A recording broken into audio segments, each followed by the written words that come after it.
नमस्कार दोस्तों, कैसे हो आप सभी। पुनः सभी साथियों का हार्दिक अभिनंदन और स्वागत है। आज जैसा कि अपने पढ़ेंगे जो प्रमुख गांधी, बड़े महत्वपूर्ण है, एग्जाम में भी पूछ ली जाती है और उनसे संबंधित कुछ बातें जो अपने 5 मिनट में क्लियर करेंगे। बोर्ड के पीछे लिखा हुआ है, देखते हैं। देखो, प्रमुख गांधी उपनाम उपनाम के अंदर बात करें कि मारवाड़ का गांधी किसे कहा जाता है, तो हमें पता है मारवाड़ का गांधी जय नारायण व्यास को कहा जाता है। जोधपुर से उनका संबंध आता है। उपनाम इनको मारवाड़ के लोकनायक कहा जाता है, धुन के धनी कहा जाता है, लकड़ व फकड़ के भी कहा जाता है, शेर राजस्थान इनको नाम से जाना जाता है। ये जयनारायण व्यास के क्या है, प्रमुख उपनाम है। इनका एक प्रसिद्ध कथन आता है जो एग्जाम में पूछ लिया जा सकता है आपसे कभी भी, कि अब राजाओं और सामंतों का शासन समाप्त होने वाला है। यानी अब राजाओं और सामंतों का शासन क्या होने वाला है, समाप्त। ये बात किसने कही थी, जयनारायण व्यास ने। इनकी एक प्रसिद्ध कुछ पुस्तकें और समाचार पत्र है जो एग्जाम में ये पूछा गया है बार बार, कि अग्निबाण या आगीबाग इनका एक समाचार पत्र था, और पीपाबाई की पोल इनकी क्या है, एक पुस्तक है, और पीप एक अंग्रेजी भाषा की इनकी क्या थी, पत्रिका थी। अगर इसकी पीडीएफ चाहिए तो आपको Telegram GK with Gajanan sir पर आपको इसकी पीडीएफ मिल जाएगी। ठीक है, नेक्स्ट देखते हैं, राजस्थान का गांधी किसे कहा जाता है। राजस्थान का गांधी कहा जाता है गोकुल भाई भट्ट को कहा जाता है। इनका संबंध आता है हातलगांव सिरोही से आता है। जैसे ये एग्जाम में रेट में भी प्रश्न पूछा गया था कि जैसे गौरी शंकर हीराचंद ओझा का जो जन्म स्थान है रोहिड़ा गांव की, रोहिड़ा गांव राजस्थान की किस रियासत में है या किस जिले के अंदर है, तो सिरोही प्रजामंडल की इन्होंने क्या की थी, स्थापना की थी। इनका एक महत्वपूर्ण योगदान रहता है, कभी भी एग्जाम में पूछा जा सकता है कि जो विनोबा भावे ने भूदान आंदोलन चलाया था उसमें महत्वपूर्ण भूमिका किसके द्वारा निभाई गई थी, गोकुल भाई भट्ट के द्वारा। राजस्थान के अंदर आबू व दिलवाड़ा जो क्षेत्र मिला था वो किसकी वजह से मिला था, गोकुल भाई भट्ट की वजह से मिला था। यानी इनका महत्वपूर्ण योगदान रहा था। पूछा जाता है चिड़ावा का गांधी, तब हम कहते हैं मास्टर प्यारेलाल गुप्ता। चिड़ावा स्थान कहां पर है, झुंझुनू के अंदर है। चिड़ावा के क्या प्रसिद्ध है, पेड़े प्रसिद्ध है। मालाड़ी का गांधी कहा जाता है वर्दी चंद्र जैन, जिनका संबंध कहां से आता है, बाड़मेर से जिनका क्या आता है, संबंध आता है। ध्यान रख लेना, ठीक है, इनको कॉपी में नोट कर लेना अपनी में। वागड़ का गांधी किसे कहा जाता है, तो भोगीलाल पांड्या को कहा जाता है। हमें बहुत बार ये चीज हमने पढ़ी है। वागड़ का गांधी भोगीलाल पांड्या, डूंगरपुर से संबंध आता है इनका। इनकी प्रमुख संस्था की बात की जाए, इनकी प्रमुख संस्था है वागड़ सेवा संघ की, इन्होंने स्थापना की थी। वागड़ सेवा मंदिर की भी इन्होंने स्थापना की थी। ठीक है, और सुकाड़िया सरकार थी, उस सरकार में 2 बार मंत्री रहे थे। ये उद्योग मंत्री भी रह चुके हैं और चिकित्सा मंत्री रह चुके हैं। ये मैंने इनके साथ में कुछ एक अन्य फैक्ट की बातें हैं जो महत्वपूर्ण लगी, वो मैंने आपके साथ में ऐड कर दी है। उसके बाद में भारत का छोटा गांधी अगर पूछा जाए तो किसको कहा जाता है, अन्ना हजारे को कहा जाता है।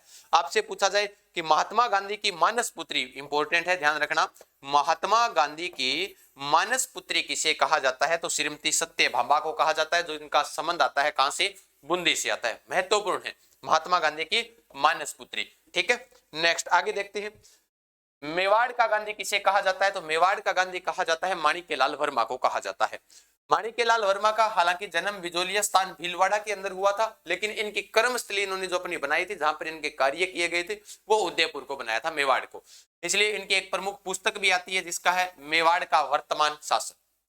ये इनकी एक महत्वपूर्ण पुस्तक भी है। उसके बाद इनका गीत है पंछीड़ा गीत। अर्जी नामक इनका क्या था, शीर्षक था। गीत की बात करें तो इनका गीत आता है, बहुत बार पूछा जाता है कि पंछीड़ा गीत के लेखक कौन है, तो माणिक्यलाल वर्मा है। मेवाड़ प्रजामंडल के संस्थापक रहे थे कौन, माणिक्यलाल वर्मा। उसके अलावा एक चीज महत्वपूर्ण है, अगर पूछा जाए, एक बार पूछा गया एग्जाम में ये, कि माणिक्यलाल वर्मा आदिम शोध संस्थान कहां पर है, तो उदयपुर में है। और इसकी स्थापना पूछी जाए तो कब की गई थी, 1964 के अंदर इसकी क्या की जाती है, स्थापना की गई थी। महत्वपूर्ण है, ध्यान रखना। ठीक है, नेक्स्ट आगे देखते हैं, गांधी जी के 5वें पुत्र। दुनिया को पता है, हमने रट रखा है, गांधी जी के 5वें पुत्र गुलाम नंबर 4 किसको कहा जाता है, काशी के बाद सिक्कर से संबंध रखने वाले जमनालाल बजाज को कहा जाता है। जमनालाल सेठ, जमनालाल बजाज।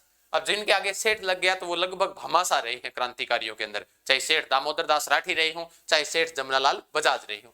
उपनाम की बात की जाए तो गुलाम नंबर 4 इन्होंने स्वयं को कहा करते थे कि मैं गुलाम नंबर क्या हूं, 4 हूं। 1938 में जो जयपुर प्रजामंडल सबसे पहले स्थापना 1931 में कपूरचंद पाटनी के द्वारा की जाती, लेकिन उसका पुनर्गठन किया था, वो किसने किया था, जमनालाल बजाज ने किया था। 1970 में भारत सरकार ने इनकी याद में, इनकी स्मृति के ऊपर एक डाक टिकट जारी किया गया था। पूछा जाए कि जमनालाल बजाज के ऊपर डाक टिकट कब जारी किया गया था, 1970 में किया गया था। उसके बाद पूछा जाता है मारवाड़ की युवा गांधी या वर्तमान गांधी किसको कह सकते हैं, जादूगर साहब अशोक गहलोत जी को कहेंगे। ठीक है, उसके बाद फ्रंटियर गांधी किसको कहा जाता है, खान अब्दुल गफार खान को कहा जाता है। फ्रंटियर गांधी पूछा जाए, खान अब्दुल गफार खान। मारवाड़ के युवा गांधी पूछे जाए, अशोक गहलोत।